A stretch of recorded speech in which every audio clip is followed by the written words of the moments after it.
From Hollywood, California, the Lux Radio Theater presents Herbert Marshall and Margaret Sullivan in The Petrified Forest with Eduardo Cianelli.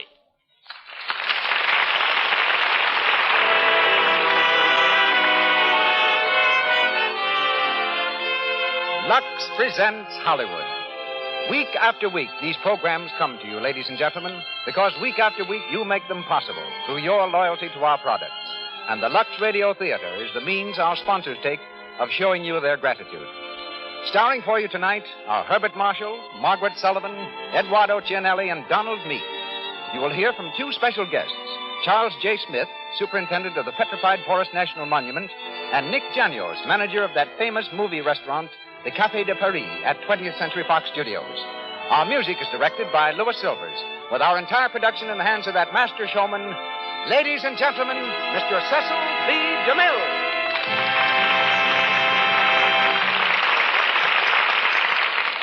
Greetings from Hollywood, ladies and gentlemen. The city of Baltimore gave us the Star-Spangled Banner. It also gave us a star-spangled group of theatrical personalities who assembled there just 5 years ago under the banner of the University Players. At that time, they were an unknown collection of stage-struck youngsters intent on making good. Their leading man was Henry Fonda, and their ingenue, a little miss from Virginia named Margaret Sullivan. They remained in Baltimore 17 weeks, employed by an optimistic producer who paid them $10 a week and meals. This year, as the star of Stage Door, Margaret Sullivan returned to the same city and to the same theater, rounding out a 5-year campaign in a burst of glorious success.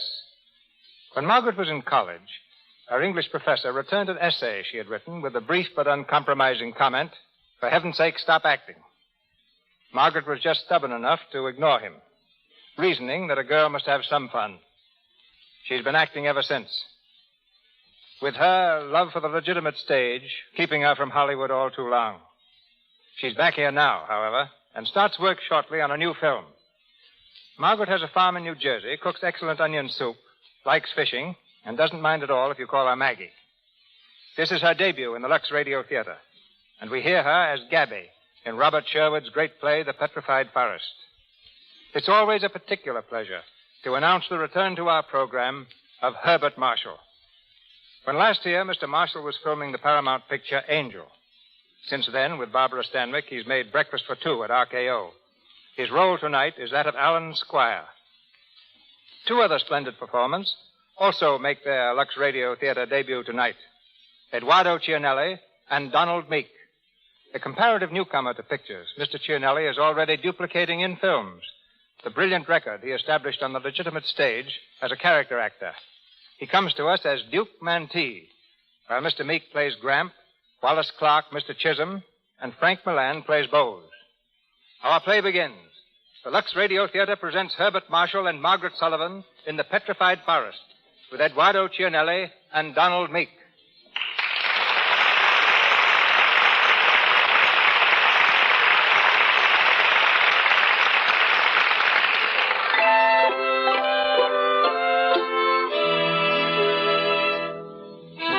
A little town in Arizona on the edge of the desert.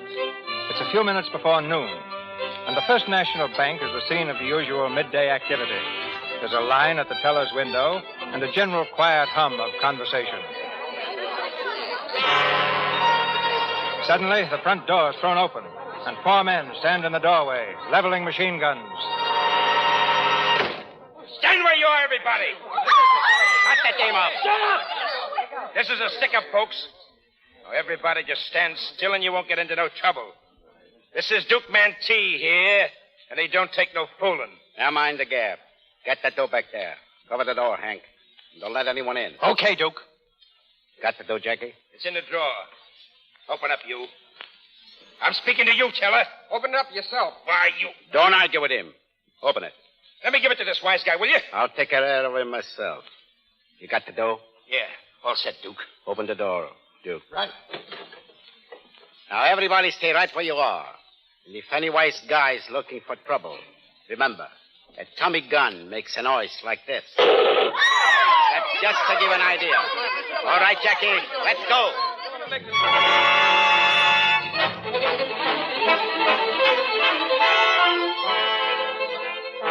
Calling Reporting State Police, Arizona State Police. Duke Mantee last reported to be heading west on route number 66. Be on the lookout for a blue sedan bearing Oklahoma plates. Be careful, these men are armed. Warn motorists to avoid all roads in and about Petrified Forest area. That is all. Warn all motorists. That's me, I guess. Maybe I should have been a little bit more careful about picking you up, brother. If you mean I'm happy Duke Mantee, you can set your mind at rest. I'm not. No, you don't look it exactly. But you're right, of course. That was a lonesome spot back there. I hadn't had a lift for hours. Oh, well, I took a pretty good look at you first. And my honest confidence won the day. Well, I don't know as you look so pesky honest. I just figured I was a match for you. My name's Jones. Thank you. Mine's Squier. Hitchhiking, huh? That's right. Where you from? Well, if you mean originally, it's England. If you mean hitchhiking, I started in New York. That's so? You looking for work? Well, yes and no. What line of work you in? None just now. I have been at times a writer. A writer, huh? Well, you won't find much to write about in these parts. Unless you happen to run into Duke Mantee. Which I sincerely hope I do not. How far are you going, Mr. Squire? I'm not quite sure. I thought I might find some place to eat. I'm not in a hurry. Well, the nearest place I know is the Black Mesa barbecue stand, the filling station. The Black Mesa barbecue. Instructive but not illuminating. Just where is it? Well, I'm going within a couple of miles of there. I'll show you before I drop you. Old man Maple and his granddaughter run it. Ain't so much of a place, but, well, it's all there is. What's the sad news, Gabby? Oh, you had hamburgers, pie, and coffee. That's 50 cents for you, 55 for your friend. Hey, how come mine's more than his? Well, you asked me to put a nickel in the piano, didn't you? Come on, Nick. Don't argue. Here you are, Gabby. Thanks. See you around, Gabby. Yeah. Boy, this place sure is expensive. I don't know. Hey, Gabby. Gabby. Yeah, Gramp. You ought to see Paula back there in the kitchen. I told her Duke Mantee was heading this way, and she's putting sugar in the soup and salt in the coffee. She's scared, old fool. Oh, you oughtn't to scare her, Gramp. She's a bad enough cook as it is. Oh, she's all right. When do I get my dinner, Gabby? As soon as I can get around to it. Change to 20, Gabby. Lady wants a pack of cigarettes and take out for 15 gallons of gas. What kind of a car is out there, Bo? It ain't Duke Mantee. Well, now, maybe somebody, they might have heard about him. I'll take the change out, Gabby. Here. Don't forget to turn on the radio at 7 o'clock now and get the news. How's it going, Gabby? Oh, all right. Not so good outside. 10 customers all day. If it gets much worse, you can fire me and handle the pump yourself. Are you satisfied? Hey, Gabby, come outside and sit with me a while, will you? Not just now. I've got things to do. Oh, you've always got things to do when I want to talk to you. Well, to tell you the truth, I want to read. I haven't had a minute to myself all day. That book there? Yeah. That's it. It is nothing that would interest you. How do you know? Oh, poetry.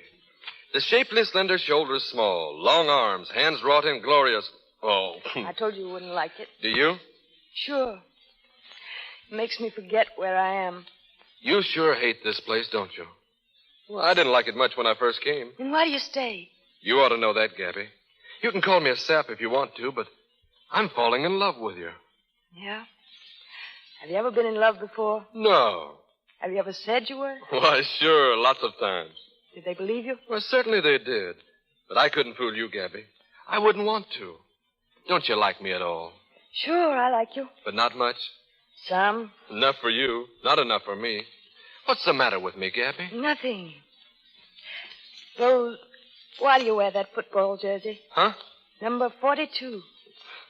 You're proud of it, aren't you? Well, I was pretty good back in college. Why, Oh, yes, I get it. I'm just another rah-rah boy, huh? No, you're all right, Rose. Say, what kind of a guy would it take to soften you up anyway? Well, I don't know if anyone could. But I do know you'd have to be different. Not the people around here. You'd have to be like out of another world. You're crazy, you know. Gabby, couldn't you pretend I was that fella and kiss me once? Sorry. Oh, come on, Gabby. Stop it, Rose. Oh, listen, baby, Good evening. Oh, good evening. Can I get something to eat? Yeah, Miss Maple here will take care of you. Thank you. You can sit down right over there. Here's a bill of fare. It's kind of grimy, but the food's clean. Well, what do you think you'd like? Hamburgers, steak? I'll leave that to you. Okay. Customer Bose. Bose. All right. By the way, where am I? Black Mesa. And it's even more dreary than it sounds. Where are you planning to go? My plans have been uncertain. Oh, just bumming along? Call it gypsying. I had a vague idea that I'd like to see the Pacific Ocean. And perhaps drown in it. But that depends.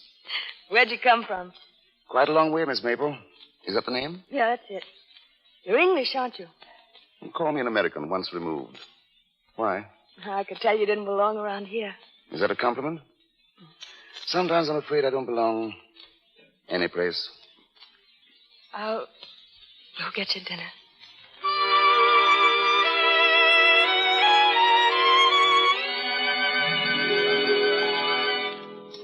There's his picture in the paper, Mr. Squier. Duke Mantee. He doesn't look very vicious, does he? Well, I'll tell you. You can't tell a killer except by his chin. Did you ever notice? I don't think I ever saw a killer. Well, I've seen plenty of killers. You ever hear of Billy the Kid? Yes, indeed. Well, I knowed him well. He took a couple of shots at me once. I congratulate you on still being with us. Well, it was kind of dark, and he'd had a few drinks. I don't think he meant to do me no real harm. He just wanted to scare the pants off of me. Gramp, your sup's ready. Well, by golly, it's about time. Pleased to meet you, Mr. Squire. Pleased to meet you, sir. Like the soup? It's the best I ever tasted. Well, shall I pour you coffee now? Thanks. Your grandfather's a charming old gentleman. Oh, Gramps, all right. He told me he'd been missed by Billy the Kid. Yeah, he tells everybody that. Did I hear him say you're a writer? Yes. See, I haven't met many writers, except Sidney Wenzel. Ever hear of him? Sorry, no, I haven't. He's with some movie company. He stopped here once on his way to the coast and handed me a lot of baloney. Said I ought to be in Hollywood. When I got there, to be sure to look him up. Gosh almighty, they never mean it. No, they never mean a thing. So you want to go into the movies? Oh, Lord, no. I want to go to Bruges. Where? Bruges, France. That's where I came from. Well, you're not French. Partly. I was born in Bruges. But all I know about it is from the picture postcards my mother sends me. You know, they got a cathedral there. Your mother still lives there? Yeah. Dad brought us back here after the war. Mother stuck it out for a couple of years and then packed up and went back. Some people think it was cruel of her to leave me, but what could she do? She couldn't live here. And you can't blame her for that. Do you think she was cruel? Not if you don't, Miss Maple. She sends me a book every year for my birthday. She sent me this one. It's the poems of Francois Villon. Ever read it? Oh, yes. It's a wonderful portrait. Mother wrote in it, "To my dear little Gabrielle." Gabrielle. That's a beautiful name. Yeah, wouldn't you know it'd get changed into Gabby by these ignorant desert rats? You share your mother's opinion of the desert. Yes. But you find solace in the poems of Francois Villon. They get this smell of gasoline and hamburger out of my system. Huh? Would you like to read me one of those poems, Gabrielle? You mean now? Read me the one you like best. All right. This one here. Well, he wrote it about a friend who was getting married. At daybreak, when the falcon claps his wings, no fit for grief, but noble heart held high, with loud, glad noise he stirs himself and swings, and takes his meat, and toward his lure draws nigh. Description of car follows. Blue sedan bearing Oklahoma plates. There is a bullet hole in front fender, shattered glass and rear window. Mantee's girl is riding in the car with 4 men. Turn that thing She's off. wearing a long... This car is dynamite, Duke. They've got us spotted, Duke. We've got to switch cars. Shut up. Let me think. Doris, Yeah, Duke? you got to get out of this car, see? We'll pick up another one down the road, and you and Mike and Flint can drive it around till the cops get off our tails. Oh, Duke, I'd rather be in your car. I don't like to travel without you. You'll be safer, kid. As if I cared. Mean that? Don't you know it? Oh, Duke. No.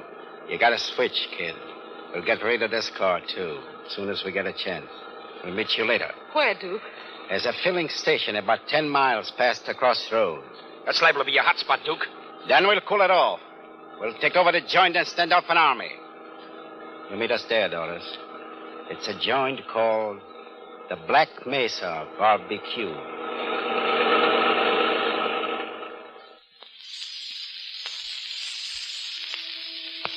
Seeing reason wills not that I cast love by, nor here with reason shall I chide and fret. Go on, Gabrielle.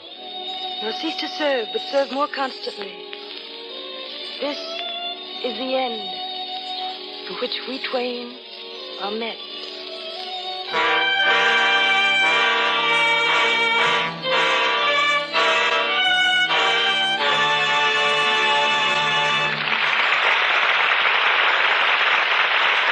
While we are waiting for the second act of The Petrified Forest, starring Herbert Marshall and Margaret Sullivan, let's stop in for a moment at a house on Franklin Avenue where a smart young secretary lives with her mother.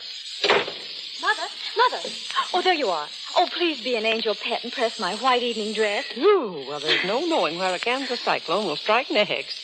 Now, would you mind explaining why, if you knew you were going out tonight, you didn't phone me from the office? Oh, darling, please get into action. This is a crisis.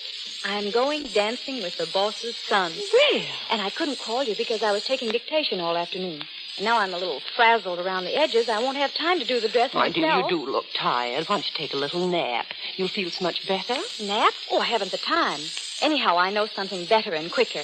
I'll just pop into a Lux toilet soap bath. Well, I don't know. I should think that if you're don't worry, Mother. My Lux toilet soap bath really does refresh me wonderfully. Leaves me feeling full of pep. Well, you certainly always do look lovely when you go out. Oh, you're just an old flatter. Well, anyway, there's another thing my Lux toilet soap bath does for me. Its active lather is a wonderful way to protect daintiness. And I love the delicate perfume it leaves on my skin. Well, hurry up, dear. You won't be ready in time. All right, I'm off to my beauty bath. Be nice to Bill if he gets here before I come down. Mr. DeMille takes us back to our play.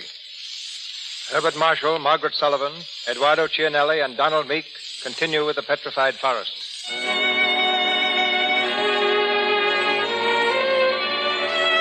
A few minutes have passed. Purple shadows are gathering over the desert. In the Black Mesa barbecue, Gabby and Squier, unaware of the approaching gangsters, continue their talk over the lunch counter. And that's why you want to go to France, for understanding. Yes, and I will go there someday when I have the money. I hope I won't be too old. I dream about it all the time. Bourges. There's something beautiful to look at, and wine, and dancing in the streets. If I were you, I'd stay here, Gabrielle, and avoid disappointment. You see, I've been to France. Oh, what were you doing? Writing books? No, planning to write books. You see, I'm married. My wife supported me. Oh. Oh, please, don't think too ill of me.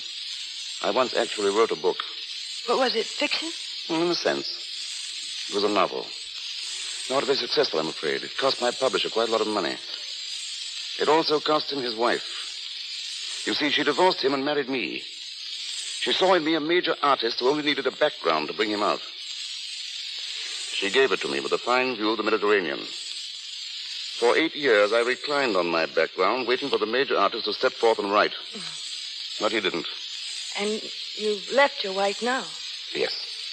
I'm glad of that. I left her at her own suggestion. She had taken up with a Brazilian painter, also a major artist. Then I decided to go forth and discover America. What were you looking for? Well, that's rather hard to say. I suppose I've been looking for something to believe in, hoping I'd find something worth living for, something worth dying for. And what have you found? Nothing as interesting as an old man who was missed by Billy the Kid and a fair young lady who reads Villon. I do other things that would surprise you. I'm sure you do. I wouldn't tell this to everybody. I paint pictures. Oh, could I see them? Oh, I never let people see them. I don't get kidded. They're kind of crazy Oh, pictures. please let me see them. Perhaps it's my mission to introduce you to posterity as an American genius. Are you kidding me? No, Gabrielle. I've never kidded anybody outside of myself.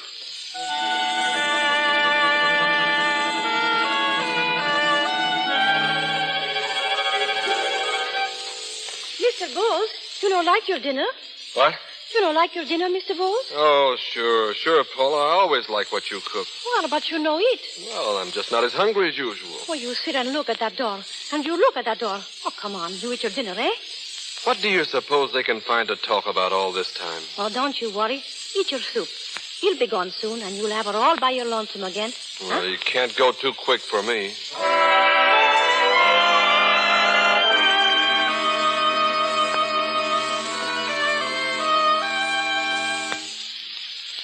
Well, that's a lot of them. They're terrible, aren't they? I don't know. What made you paint with these extraordinary colors? I don't know. It's just the way I feel and see. Are they any good? I tell you, Gabrielle, I can't say. I'm tremendously impressed. Gee, I bet I could improve if I could get to France. You know, they've got some of the finest art schools in the world there. Don't you realize? There are probably thousands of artists in France today who are saying, I'd find a really big theme for my canvas if I could only get out to Arizona. Yeah, I know. They say the desert's full of mystery and it's haunted and all that. Maybe it is, but there's something in me that makes me want something different. Maybe it's the French in my blood. I wonder. Would you like to marry a Frenchman? No, I don't want to marry anyone. I want to be free. Always. Well, how about that stalwart youth outside there in the football jersey? When I came in here before... Oh, he was trying to kiss me. That's nothing. There's always a chance of development. Yeah, he's after me, all right. You think he'll succeed? Well, I haven't decided yet. What do you say? Don't ask me, Gabrielle. But you ought to know something. You've seen a lot. I don't know anything. You see, the trouble with me is I belong to a vanishing race. I'm one of the intellectuals. That means you've got brains. Yes, brains without purpose. No aim. But you must have some kind of a purpose. Where are you going from here? That depends where this road leads. Oh, it leads to the Petrified Forest. It's a gloomy old place full of dead trees that have turned to stone in the desert. The Petrified Forest? A suitable haven for me. Perhaps that's what I'm destined for, to make an interesting fossil for future study. Alan Squier, a specimen of the in-between age who was born too late for the Great War and too soon for... This coffee's good. Here, have some more. You know, you talk like a darn fool. I know it. No wonder your wife kicked you out. No wonder she fell for you in the first place. What did you say your name was? Alan. Alan? I've been thinking. About what? Thinking how wonderful it would be to go to France with you. To see all its beauty through your eyes. To learn all about its art from you. You know, you could make an artist out of me, a real artist. You could make me think and feel. Oh, it would be glorious. Alan, could it possibly be? I'm afraid not. I could never retrace my steps. Oh, you mean you haven't enough money? Even that is an understatement. Well, I haven't enough either yet. But I've got a lot coming to me someday. What? Are you proposing to me? Trying to turn me into a gigolo again? No, it'll be different this time. Listen, do you know how much Gramp has got salted away in the bank at Santa Fe? $22,000 in Liberty bonds. I wish he'd give it to me now while he's living, but he won't. But it's all willed to me. Of course, we might have to wait years and years for it, but if you'd only stay... You think you'd like me as a life companion? Yes, I know I would. And I don't make mistakes. Wouldn't you like to be loved by me? Yes, Gabrielle. I should like to be loved by you. You think I'm attractive? There are better words than that for what you are. I didn't say you'll stay, Alan. You haven't anything else to do. No, that's just it. You couldn't live very long with a man who had nothing to do but worship you. That's a dull kind of love, Gabrielle. It's the kind that makes people old too soon. But I thank you for the suggestion. You give me something wonderful to think about during my lonely wanderings. I'll think of the chimes of Bourges. And you.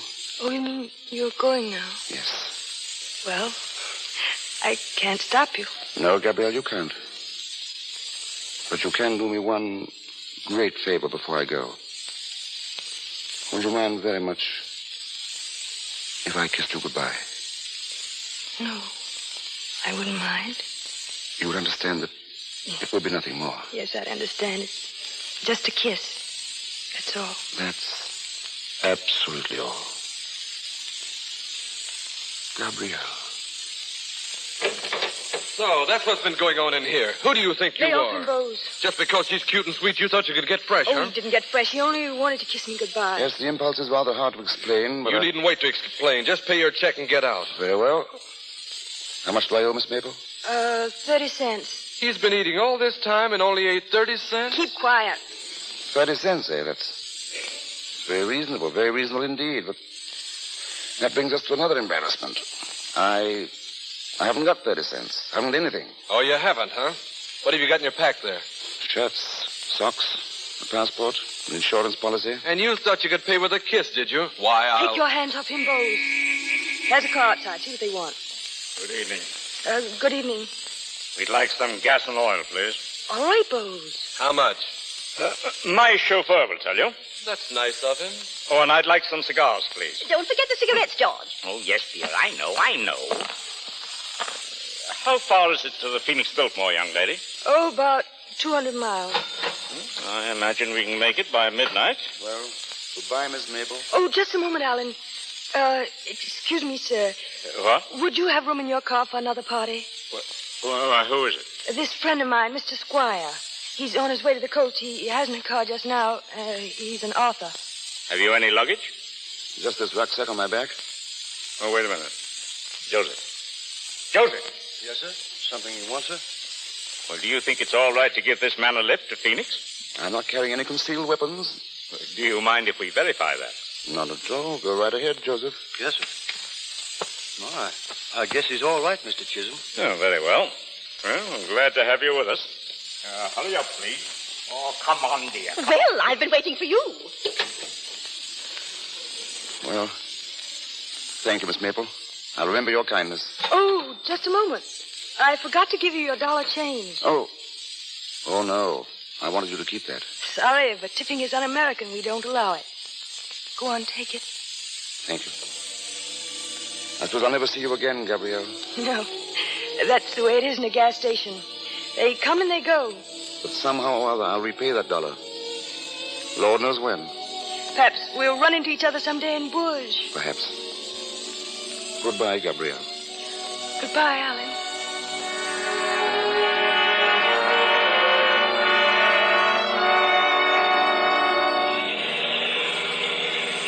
What did you say, Joseph? The lights are down there on the road. Don't stop, Joseph. You never can tell what it might be. It looks like a car pulled right across the center of the road. I'm afraid you'll have to stop. Stop. Stop, you fool. But there's a man there. 3 of them. Shut up, lady. All right, folks, hop out, and you won't get hurt. I say, what do you think you're doing? We are borrowing your car, mister. And no cracks either. Stay Go over on. there. Stay over there now. All right, Jackie. Hank, get in. Thanks, folks. So long.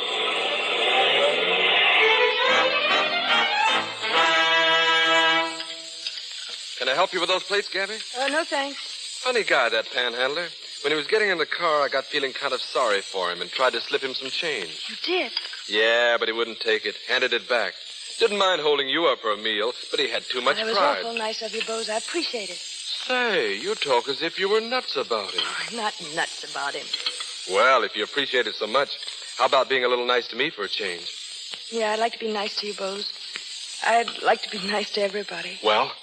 I'll think about it, Bose. Oh, gee, Gabby, you're a swell girl. I'm crazy about you, honey. Honest I am. In here. Bose. Shut up, lady. Behave yourself and nobody will get hurt. Cover the back door, Hank. Sure. Who's the boss here? What's it to you? Listen, wise guy. This is Duke Mantee here, the world-famous killer, and he's hungry. Shut up, Jackie. Who's in that other room? Only one old My man. grandfather's in there. Go get him, Jackie. Okay, Duke. What do you got to eat, sister? Here's the bill of fare. He's got a nerve. Don't give it to him. Shut up, you, and sit down. Football player, huh? Yes, and you better not let me get close enough to take a sock at you. I used to be quite a fan. Cut it now.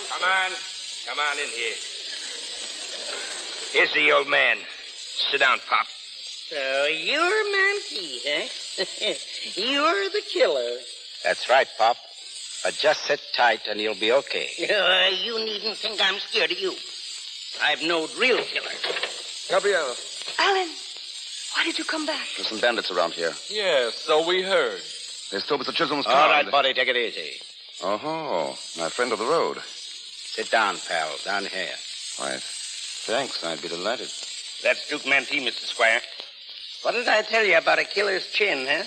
He's a killer, all right. He's a gangster and a rat. Shut up, Bose. Yeah, and if the sheriff finds out he's here, we'll have some real killing, won't we? The cops ain't likely to catch up with us. Not tonight. So we can all be quiet and peaceable and have a few beers together and listen to the radio. Because I may as well tell you, folks, old Jackie there with a machine gun is pretty nervous. And he's got the itch between his fingers. So let's everybody stay right where they are.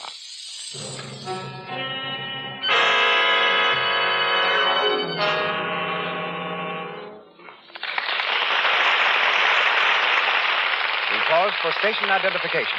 This is the Columbia Broadcasting System.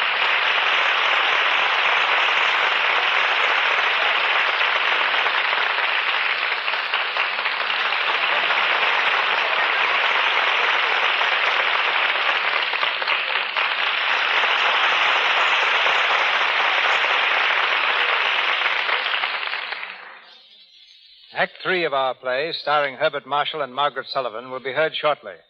It's undoubtedly true that most of us are a lot more familiar with the play and the motion picture called The Petrified Forest than with the 90,000 acres in northeast Arizona from which the drama borrowed its name. A national monument, the Petrified Forest is one of the most amazing and least known spots in the United States. It comprises 6 distinct forests, including a portion of the fabulous Painted Desert. In charge of this vast area is Charles J. Smith, one of the ablest rangers in the National Park Service. Formerly at Yellowstone Park, then chief ranger at the Grand Canyon, Mr. Smith has been at the Petrified Forest since he became its first superintendent 8 years ago. Mr. Smith, the heroine of our play called the Petrified Forest a gloomy old place full of dead trees that have turned to stone. What have you to say about it? Well, Mr. DeMille, it's certainly an old place, and it certainly is full of trees turned into stone. But as for being gloomy, well, to me it's the most awe-inspiring sight in the whole world. One of our 6 forests happens to be called the Blue Forest. I can easily understand that if anyone wanders out there all alone and is inclined to be a little moody, the weird atmosphere of the place won't make him any more joyful. But that isn't why it's called the Blue Forest. It got its name from the deep blue color of the rolling hills. Let me turn tourist, Mr. Smith, and ask you just what the Petrified Forest is and how it came to be. It's a vast area, Mr. DeMille, covered with huge trees that grew and spread their branches 150 million years ago. In those days, the land was a tremendous swamp. The only living things were the trees, a few plants, and several species of ferocious-looking reptiles, the like of which you see today only in nightmares. Nature sent floods, earthquakes, and storms, and buried everything under 3,000 feet of mud, water, and gravel. Then, after 100 million years, Mother Nature, being a woman, changed her mind. She sent winds, rains, and more storms to erode the earth, to sweep it away, and bring this forgotten cradle of life back into the light of day. The bones of the reptiles have turned to fossils, and the trees lie stretched out on the earth, petrified into a substance almost as hard as diamond and of tremendous weight. But what made them turn to stone? The great pressure under which they lay, together with the minerals in the waters that once rolled over them. The trees have turned from wood into gorgeously colored semi-precious stones. The outside is reddish-brown, but where the logs have broken apart, where they have crashed into heaps of stone, they are glittering masses of pure agate, carnelian, amethyst, jasper, and onyx. Were all the trees in the Petrified Forest blown apart, and their semi-precious jewels extracted, there'd arise a mountain of glittering stones worth a fortune. That statement, Mr. Smith, is apt to bring half the country to your doorstep tomorrow. I'll be glad to welcome them. But they'll soon learn that no one is allowed to carry off samples and that the grounds are closed and carefully patrolled at night. Yes, it's a strange, weird place. Like the Blue Forest, the second forest has its own peculiar characteristics. There, the ground is covered with chips of petrified wood, and at times, as you walk through them, they'll ring out with a tinkling sound like the music of tiny silver bells. Have you ever encountered any incident such as our play presents? Has a bandit ever sought sanctuary in your hills and deserts? No, not that I know of. But Route 66, which was undoubtedly the road taken by Duke Mantee, leads right into the forest. And coincidentally, at exactly that point is a little lodge and filling station very similar to the scene of tonight's play. Years ago, the Painted Desert was a favorite haunt of killers and bad men, and today we're called upon now and then to watch for fleeing bandits. One of the most ironical happenings occurred in the forest when a woman and her 2 children were trapped by a terrific blizzard. All about them were logs of wood that might have made a roaring fire and saved them. But the wood was stone, and days later the 3 bodies were found, frozen to death in a forest. Besides the trees, the Petrified Forest contains 100 ruins of the homes of prehistoric Indians. They lived there some 1,000 years ago, and the forest contains several huge boulders on which these Indians carved their queer symbols and drawings. The carving that puzzles me most is a picture of a stork carrying a baby. But I've never been able to find out how an Indian happened to make a picture like that in prehistoric times at the edge of the Arizona Badlands. But maybe he was the Walter Winchell of the tribe, and chose that modern manner of announcing a blessed event. The National Park Service wants you to visit the Petrified Forest, and that's one of the sights we'll be very happy to show you in this fascinating land of shimmering color. Thank you. Thank you, Mr. Smith. That's very interesting.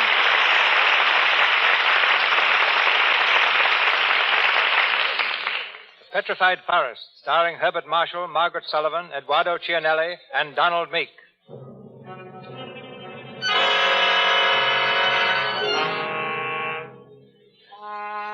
1 hour later, with Duke Mantee and his gunmen still masters of the situation, the Black Mesa barbecue presents a strange picture.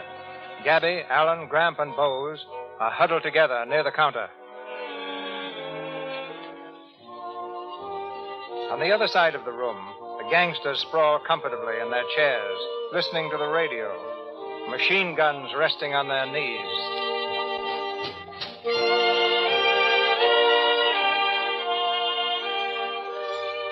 Hey, Duke. What do you say we lay him out of here? Not yet. We gotta give him time to get here. Maybe they got lost. Not Doris. Well, I wish he'd show up. Waiting for a girl, huh? Sit down, halfback, and sit still. I'd hate to see anything happen to you. Let something happen. Let there be killings. All evening long, I've had a feeling of destiny closing in. Do you believe in astrology, Duke? I couldn't say, pal. I don't normally. But when I was coming back here along that road, I began to feel the enchantment of this desert. The stars seemed to be mocking me and saying, "This is the end of your terror. You thought you could escape it, but we know better." Perhaps they know that my death is imminent. It's a fascinating thought. Let's skip it. Bring some beer for the bunch, sister. Yeah, all right. None for me. Why not? I don't drink with murderers. I'd be a little tactful, Bose. Remember, they're your guests. Guess. Cowards that haven't got the nerve to tackle life with their brains and principles, they've got to use guns, yellow rats. Step over to this side of the room, halfback. What? Come on, move. Sit down, Jack, and keep still. I want to hear the news. Did you hear what he called you? Sit down and keep quiet. Gang. The gang made its escape in 2 cars, one of which contained Mantee and 3 other men. The other car contained 2 men and 1 woman. National Guardsmen are cooperating with the state police to bring to justice these killers, who are wanted for a score of bank robberies and cold-blooded massacres. Take a bow, Duke. And now we continue with the orchestra. Going to make a run for the border, boy? Oh, sure. And we're going to give you our whole route, so you can tell the cops to get us a motorcycle escort. No, honest, Duke. Are you going on, or are you spending the night here? Can't say, Pop. Maybe we'll decide to get buried here. Better come with me, Duke. I'm planning to be buried in the Petrified Forest. That's where I belong. So do you, Duke. Maybe you're right, pal. I'm eternally right. But what use do I make of it? Nothing. You don't make use of anything. Love, life, anything else. Do you, Allen? No, Gabrielle. Do you mind so much? After you left today, I felt as if something had been taken out of me. As if I'd come out of a dream. I caught on to myself, and I know I'm just another desert rat, and I'll never be anything else. All that bunk about going to Bourges and art and dancing in the streets. Remember what I asked you about going to France? Yes, perfectly. But you wouldn't have done it, even if we'd had the money, would you, Allen? No, Gabrielle. I knew it. I knew you didn't give a hoot for me. Somehow it only made me love you more. What are you saying, Gabby? That I love him. Why shouldn't I say it? Why shouldn't he know it? We'll all be dead tomorrow morning. You don't mean it, Gabrielle. She can't mean it. Well, I do. I'm sorry now that I came back. When I went out before, it was a charming ending to a romantic moment. Now it's spoiled. Well, sit down, pal. What do you care whether I stand or sit? I got to think about my health. Sit down. If I had a machine gun, I wouldn't know what to do with it. I want to talk to Gramp. Me? Yes. Those Liberty bonds of yours, buried in Santa Fe. How did you know about him? I told him. What are you going to do with them? Leave them right where they are. Yes, leave them where they are. Your granddaughter is suffocating in this desert when a few of your thousands will give her the chance to claim her birthright. Yes, and maybe give you the chance to steal it. Hanging on to your money as though it meant something. That's a low way to justify your miserliness. Why don't you die and do the world some good? Shut up, you. What do you mean, talking to an old man like that? Hey, Duke, there's 3 people coming down the road. Looks to me like them people we took the car from. Okay, Hank. Get outside and take a look. Okay. You too, Jackie. Sure. Duke, I was guilty of bad taste, and I apologize to Mr. Maple. Oh, sure. He must be drunk. You'd better crawl, or I might have to put the lug on you. Talking to an old man like that. Get out of the way. Let me look out of that window. Put him up. Oh. Now I've got you where I want you, Mantee. I've been waiting for a chance to grab your gun. Yeah? And wouldn't you be surprised if Jackie was leaning in that window behind your back, ready to fill you full of holes? What? Oh! Thanks for turning your head, halfback. And thanks for returning the gun. You got me in the hand. That doesn't matter, but I muffed the chance to kill him. It was a good try, college boy. Come on, keep moving. This is outrageous. Here they are, Duke. It's the same bunch, all right. I frisked them. They're harmless.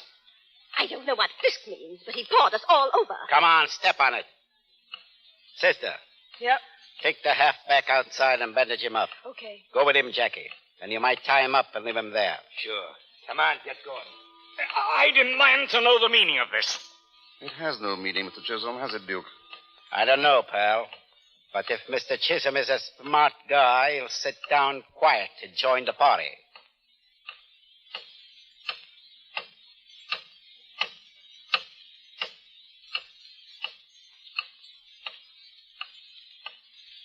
Hey, Duke, I'm getting jumpy. Shut up. Go out and see if Jackie's with that dame and the halfback. They're okay. He's tying them up. I say, Duke. What? Would you mind passing me that rucksack? It's on the table there. What do you want with it? Just inside. Just reach inside and hammer that little life insurance policy that's there, will you? What do you want with your life insurance? Expecting to die? You've guessed it, Mr. Maple. Here. Thanks, Duke. Now, may I take my fountain pen out of my vest pocket? Okay, but take it easy. What you going to write, Mr. Squier? You'll see in a minute. Duke, I have a great favor to ask of you. Yeah? I don't think you'll refuse me because you're a man of imagination. What are you getting at? This insurance policy. It's my only asset. It's for $5,000. I've written on the policy that I want the money paid to Miss Maple, that young lady inside. If Mr. and Mrs. Chisholm will witness my signature, I'm sure it'll be all right. Oh, certainly. I'll be glad to. What's the idea? Well, Duke, after they've signed, I'd be very much obliged if you'd just kill me. What? It couldn't make any difference to you, Duke. If they catch you, they can only hang you once. And you know yourself they've got more than they need against you. Good Lord, he is drunk. You know, I believe you actually mean it. Good for you, Mrs. Chisholm. You're a kindred soul. You're in love with her, aren't you? Yes, I suppose I am. I want to show her that I believe in her. And how else can I do it? Living, I'm worth nothing to her. Dead, I can buy her tall cathedrals and golden vineyards and dancing in the streets. One well-directed bullet will accomplish that. This document will be my ticket to immortality. Will you do it, Duke? I'll be glad to. Thanks, Duke. Just let me know when you want it. Pick your own moment. Say just before you leave. But I prefer to have her think you did it in cold blood. Will you all please remember that? Certainly we'll remember. Of course. Mr. Squire, before you do this, let me tell you one thing. Yes? There ain't a woman alive or ever did live that's worth $5,000. Ah. And let me tell you one thing. You're a forgetful old fool. Any woman is worth everything any man has to give. Faith, jealousy, love, hatred, life, or death. Don't you see that's the excuse for our existence? It's what makes the whole thing possible and tolerable. Did you hear that, George? Yeah, I heard. Mr. Squire, do you really believe all that? I mean, about women? Of course I do. And there's a man who agrees with me, don't you, Duke? I don't know, pal. I wasn't listening. Then permit me to speak for you. He could have been over the border long ago, but he preferred to stay here and risk his life. And you know why? Why? Because he has a rendezvous with a girl. Isn't that true, Duke? That's it. I guess we're all a lot of saps. But I wouldn't be surprised, pal, if you were the champ. Did you think I was kidding when I said I'd be glad to knock you off? I hope neither of us was kidding. Did you think I was? I just wanted to make sure. You're all right, pal. I'll try and fix it so it won't hurt. You're all right, too, Duke. Thanks.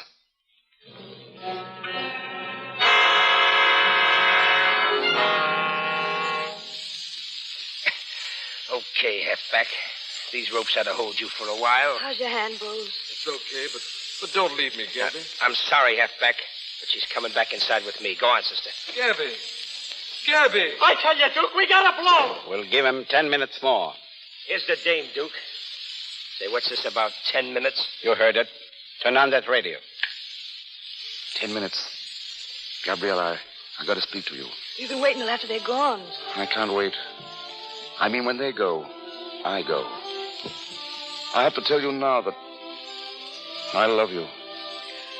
Now listen, Alan. I tell you solemnly that I love you with all the heart that is left in me. He does love you, my dear. He told us so. Please, Mrs. Chisholm, I'm quite capable of saying it, even if I'm not capable of making you believe it, Gabrielle. Don't make a fool of yourself, Alan. They're all staring at you. I know they are.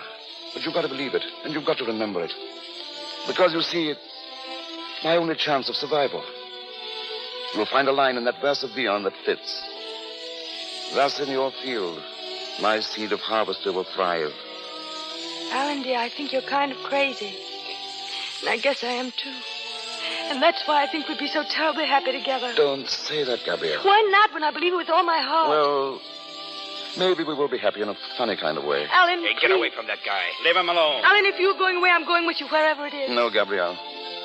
I'm not going away. I don't have to go any farther, because I found the thing I was looking for. I found it here, in the Valley of the Shadow. What have you found? I can't quite say, because I don't quite know yet. All right, Duke. We needn't wait any longer. And here's a news flash, folks. Mr. Squier. Shut up. Part of Duke Mantee's gang has just been captured. Duke! Just outside the Petrified Forest area, a car containing 2 men and a woman ran into a party of state troopers. From information given, the arrest of Mantee and his henchmen can be expected at any moment. Turn it off. Keep tuned into this station. Doris, she squealed. Shut up. Let me think. No, Duke. Don't waste any time thinking. That isn't your game. You've got to keep going and going and going. If I only knew where they took her. You're thinking of revenge, Duke. Don't. Don't give your life for anything so cheap. Duke, for God's sake. All right. We're going. Wait a minute. You're not forgetting me. Listen! It's the cops! Let me at that window. They're surrounding the whole joint. Looks like it. Hicks the team. Hicks, lay low. Listen in there. Are you coming out, or do we come in and get you?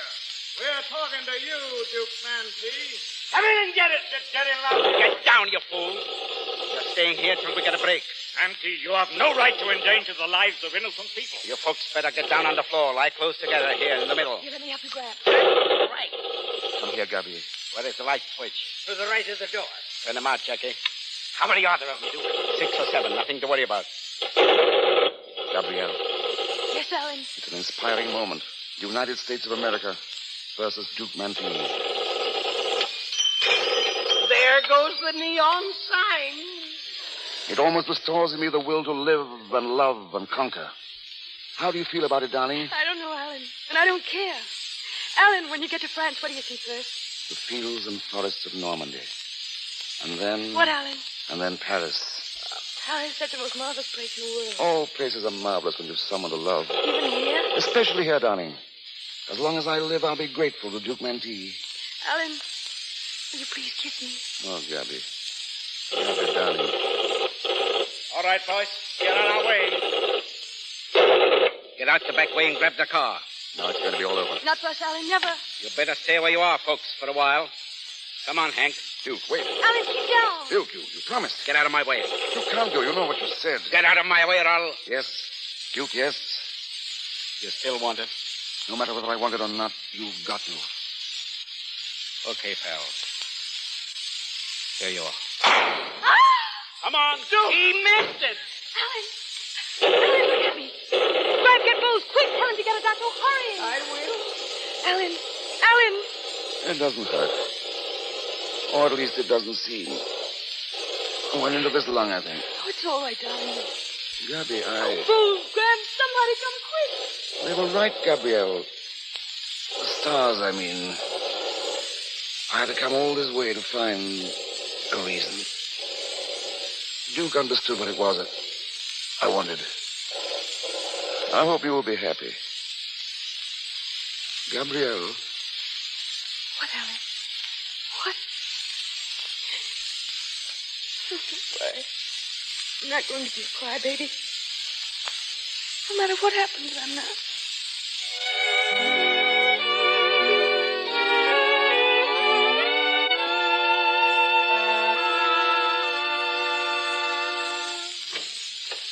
Gabby.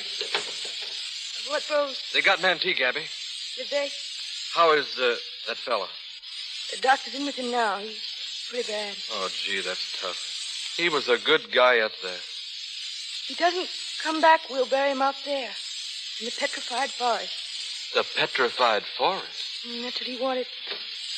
Doctor. Miss Maple? How is he, Doctor? Is there any chance at all? Yes, there is. Oh, what do you... He has a chance to live, if he wants to. Oh, let me see him. Let me speak to him.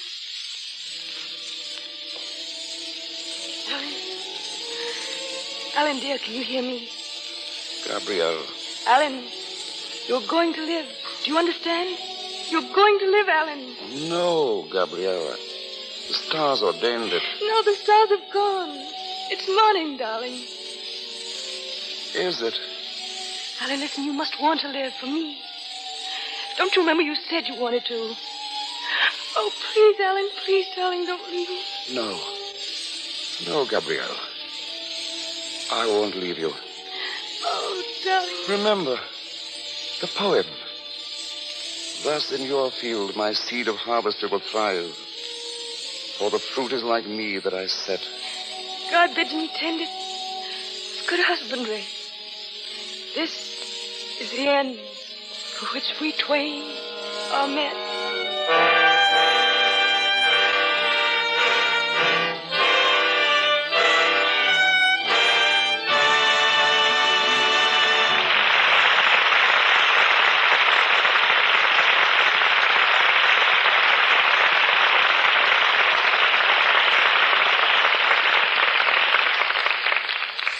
So the Petrified Forest joins the long list of plays produced in the Lux Radio Theater. A little later, we'll hear again from Herbert Marshall and Margaret Sullivan. Now for a little visit behind the scenes of Hollywood. Most of the action of our play centered in a restaurant, a stopping-off place at the desert's edge. There's another kind of restaurant here in the film capital, equally individual. Although it's one of our finest dining places, it's never seen nor patronized by the general public. It's the Café de Paris at 20th Century Fox Studios, maintained to please the players, executives, and distinguished visitors. In command is Nick Janios, a Greek, who first learned the favorite foods of the stars by managing the celebrated Brown Derby. Nick feeds the stars not only at mealtimes, but during production, too, for it's part of his job to supply the food seen in pictures. Is that correct, Nick? Yes, and it's quite a task when you have a picture like wife, doctor, and nurse. For example, a lot of the scenes take place in the kitchen of a nightclub. So I had to supply hundreds of pounds of food, complete equipment, and teach the actors to act like chefs. Why is it, Nick, that so many of your countrymen own restaurants? Why are so many Chinese in laundry business? You're going into reverse. I'm the one who asked the questions. Well, next time, ask me for an easy one. Like, why so many stars use Lux toilet soap? Well, why wait till next time? All right, in the first place, it's the official soap at 20th Century Fox Studios. And anything that stops with Mr. Zanuck is good enough for me. Okay. What's your next course? What more can you tell us about supplying food for pictures? Is there a particular knack, Nick? That's pretty good. For one thing, we have to be just as accurate in food matters as we are in costumes or backgrounds. Take the picture in old Chicago. I supplied the hundreds of loaves of bread for the production, and since the time is 1871, the bread had to be baked in a round form used in those days. In the Rich Brothers picture, Life Begins in College, Harry Rich has a scene in which he impersonates a girl. You see him parting his nose, and then you see him eating the potty puff. No, Harry isn't crazy. In fact, he's pretty smart. But potty puff is really sponge cake with sugar coating. Harry, by the way, ate about 40 such a potty puffs. What do the other stars like when they're not dieting? Walter Windsor and Warner Baxter can be very happy with some seafood. Simon and Loretta Young like lamb chops. Charlie Chaplin is delighted with a plain jelly sandwich and a cup of tea to dunk it in. I saw Walter Cutler eat 4 lobsters at one sitting, so I guess Walter Cutler likes lobsters. Victor McLaughlin isn't particular what he eats, as long as there are 2 portions of it. What about your smallest patron, Shirley Temple? There's my pal. Shirley and I once went into business together. She had saved $11 in a penny bank and decided to go into a pie business. I supplied the pies, 20 of them, about as big as a pancake. Shirley brought them onto the set in a pie wagon, which she called a factory. She sold them out and made $1.40. And that's where this cook's tour comes to an end. Many thanks. Thanks to you, Nick.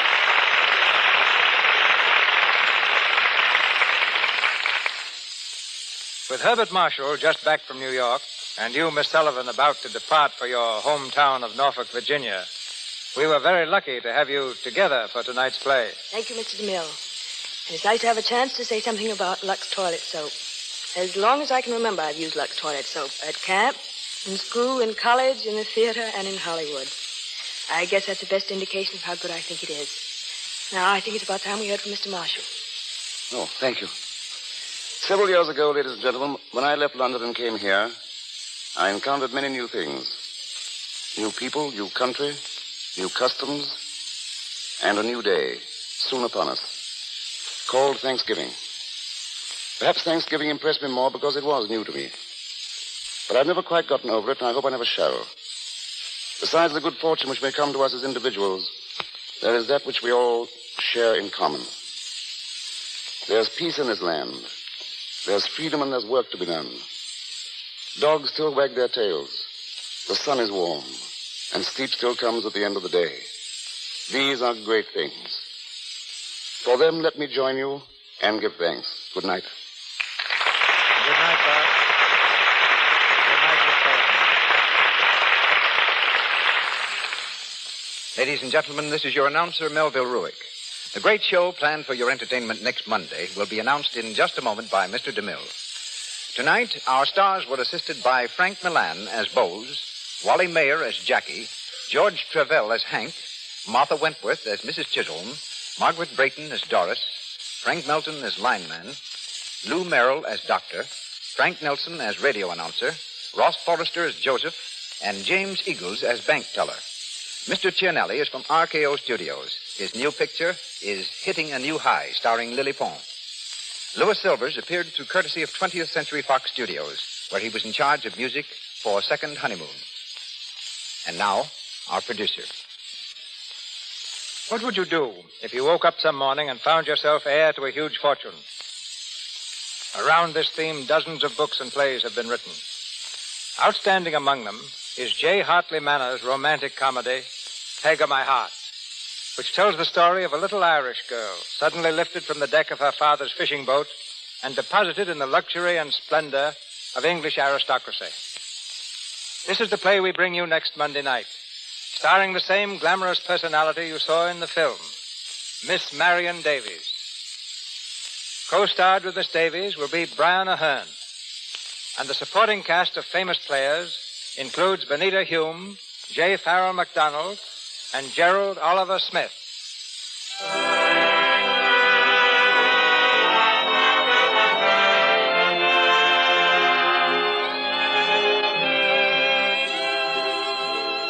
Our sponsors, the makers of Lux Toilet Soap, join me in inviting you to be with us again next Monday night when the Lux Radio Theater presents Marion Davies and Brian Ahern in Peg o' My Heart with Benita Hume. This is Cecil B. DeMille saying good night to you from Hollywood.